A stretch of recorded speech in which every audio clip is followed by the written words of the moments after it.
do more questions on the tuples. We discussed few questions, 7 questions in the previous video.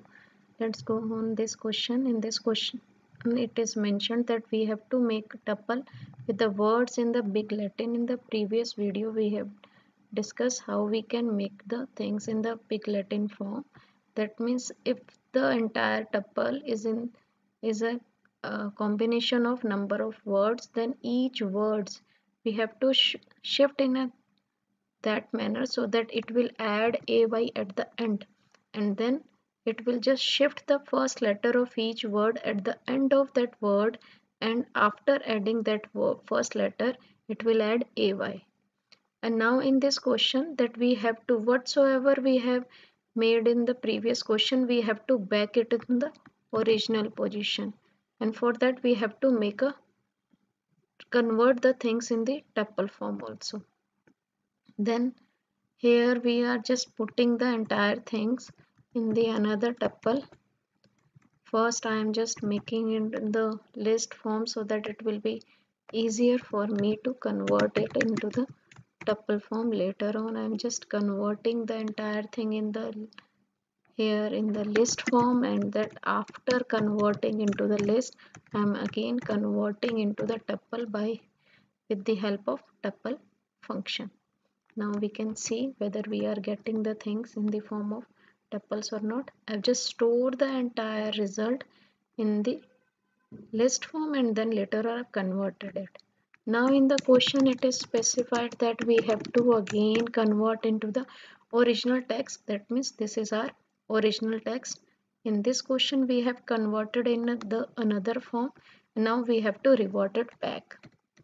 For that we have just used that function, again use the for loop to convert the things, and now we have to see the pattern. In the converted text we can see the first letter of the word is at the which position. We can start from the end. This is -1 position, this is -2, this is -3. You can see this word also, the first letter is at the third position, -1, -2, -3. And in the original text there is no ay text, so that we can use the same list, and then we are just extracting the -3rd position element. That means here T, here Q, here B, here F.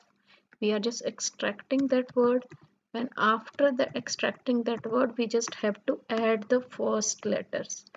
Then from where we are starting the letters, we are starting from the 0 and up to what position, because we know in the slicing operation we are not considering the last value. Now you can see we can execute it again to see the things. Now we have got the result in the same manner. If you want to see, you can use the end parameter also. You can put a little bit gap so that you can see the things. Yeah, I think this much is clear to you. Now we can move to the next question also. In this question, write a code as for the following, and we have to use the for loop for that. In this question, write a loop that prints each inner tuple pets on a separate line. That means we have to create a nested tuple concept.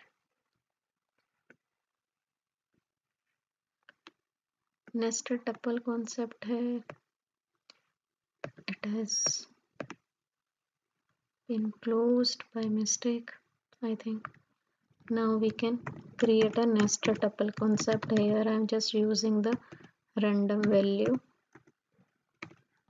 3, 4, 5. You can specify any value over here to make your tuple in the nested form. And we have to, what it is specified, we just have to print the entire each letter what is specified in the question. Print each in a tuple in a separate line. We just have to print in a separate line. Save it again by mistake. In this way also you can use the things just specify the tuple name. If you want to use the range function, then you have to use the length function also, because range function always accepts the value in the form of numbers. Or whenever you are using, don't just specify the I value, because the range function I will take the position of each and every element. Then we have to specify the tuple name along with that ith position, then you will get the value. So now the first question is completed, first part. In the second part, write a loop that prints the second element of each and inner tuple.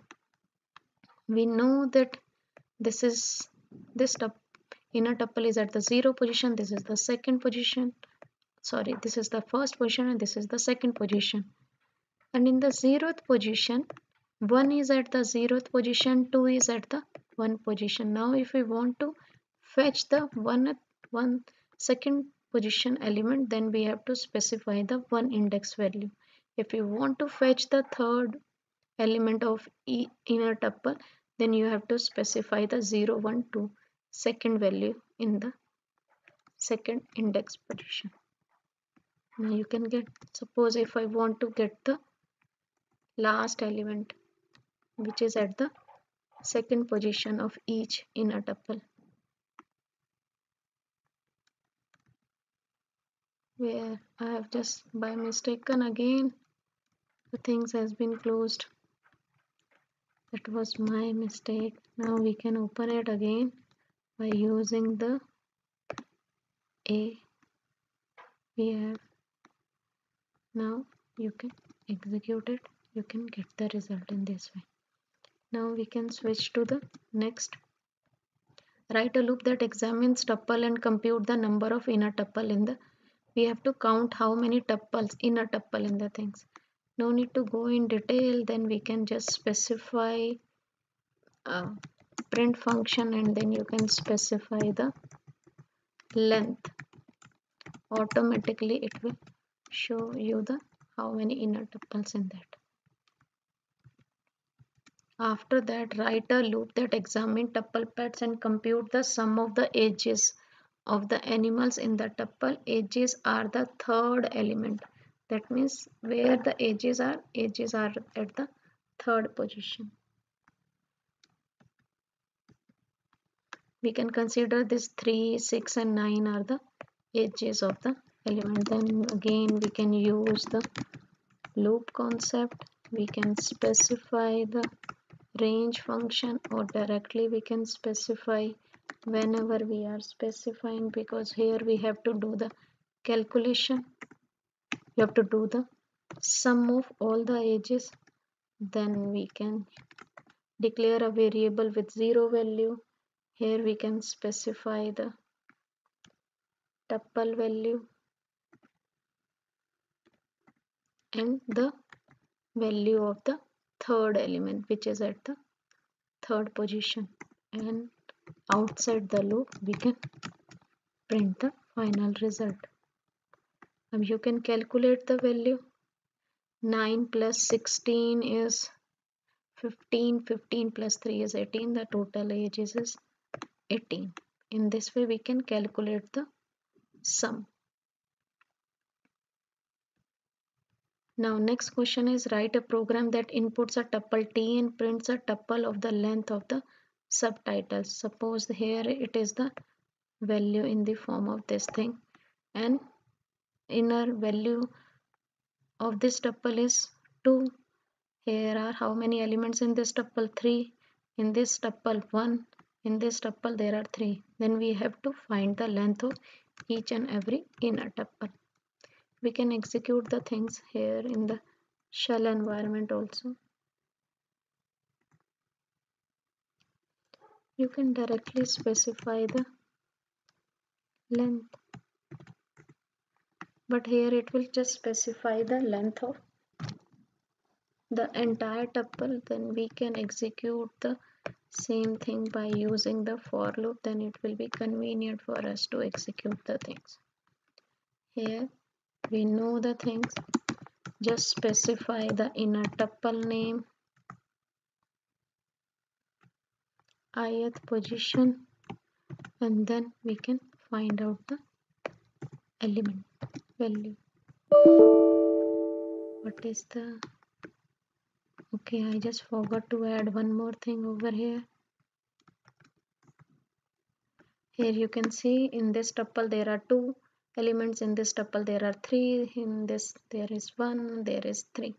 So in this way we can find out the by using the for loop, because it will not execute the straight away. Whenever you are using the length function in the shell environment, it will just print the entire length of the tuple. But if we want to get the each and every inner tuple length, then we have to use the for loop, and then we can get the length of each and every inner tuple. Now move to the next question. Write a program that inputs a tuple with each element it has and another tuple, and then print the element of the tuple in the increasing order. In this question we can also do the question, instead of we can sort the things, sorted, and then we can specify. In this way we can get the things in the sorted order. Though everything is in the sorted order, but you can easily make out that here this tuple is not in the sorted order, they arranged it. I can arrange here also, can specify a few things here. Now you can see the things. In this way we can sort our result. Now we can move to the last question. In this, it creates a number and creates a tuple containing n to n. In this way you can create a tuple. And then this is the another question. We can create any tuple. We can take the tuple. We can accept the value from the user in the form of number. Also you can take the value in the form of string also, that is up to you. For I, we can use the I range, and then we can specify, because in the question it is specified we have to take the value only up to the, we can append the value in the list, and then we can calculate whatsoever the value the user is entering. We can here we can specify the list, and later on we can convert into the tuple form, because ultimately we have to print the result in the form of tuple. Enter a number. Suppose I am entering 4 value. Now you can see, okay, it has just taken the different way. Now you can see 4, 8, 12 and 16, because the way it is specified in the question, whatsoever you are taking, you have to just multiply with that number.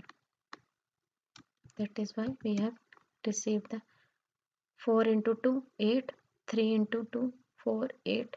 The same way we have received the result 4n, that means this one. I think this much. By using all this concept, I think the tuple concept is quite clear to you. That's, thank you.